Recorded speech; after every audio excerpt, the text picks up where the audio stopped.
Namo Sang Hyang Adi Budaya, Namo Buddhaya. Perkenalkan, nama saya Tiara Deswinta dengan NPM 2242137 dari kelas 1 BUMM.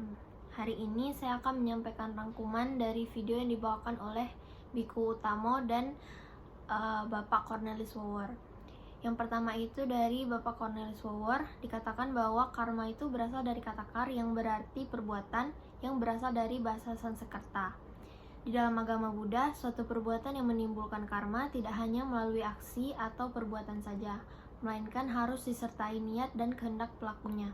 Contohnya, ketika kita menginjak rumput dan tidak tahu kita menginjak hewan atau tanpa sengaja menginjak hewan, maka ini bukanlah karma. Sedangkan ketika kita melihat semut namun kita sengaja membunuhnya, maka ini bisa menimbulkan karma.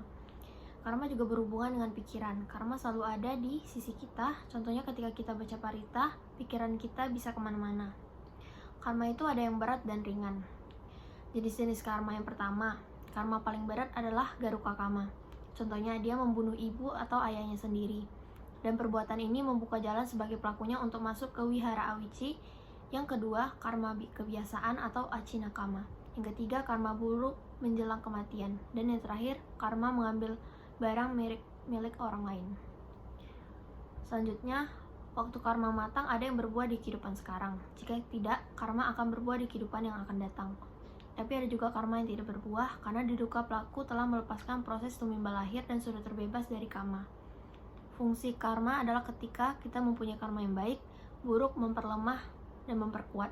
Karma penghancur yang baik, meditasi sampai tingkat jana, kita dapat melihat alam mana yang akan kita dilahirkan kembali. Karma penghancur yang buruk contohnya mengakhiri kehidupan kita. Selanjutnya dari Biku Utamo Mahatera. Karma selalu mengelilingi kehidupan kita. Kita tidak pernah lepas dari karma. Contohnya, ada orang yang hidup miskin dan juga ada yang kaya. Atau ada yang dagangannya laris dan ada juga yang tidak. Itulah hasil dari karma. Karma yang melahirkan, contohnya kita tidak dapat memilih orang tua kita sendiri. Karma yang mendukung karena kelahiran tersebut, contohnya jika orang tuanya pintar, maka anaknya juga pintar. Karma yang mengurangi, dhamma yang mendukung karma kita. Karma yang memotong karena dulu kita bahagia karena perbuatan kita yang buruk, kita juga akan memotong karma baik kita sehingga kita menderita. Lalu karma ada di telapak tangan kita sehingga kita yang harus mengontrol perbuatan dan pikiran kita.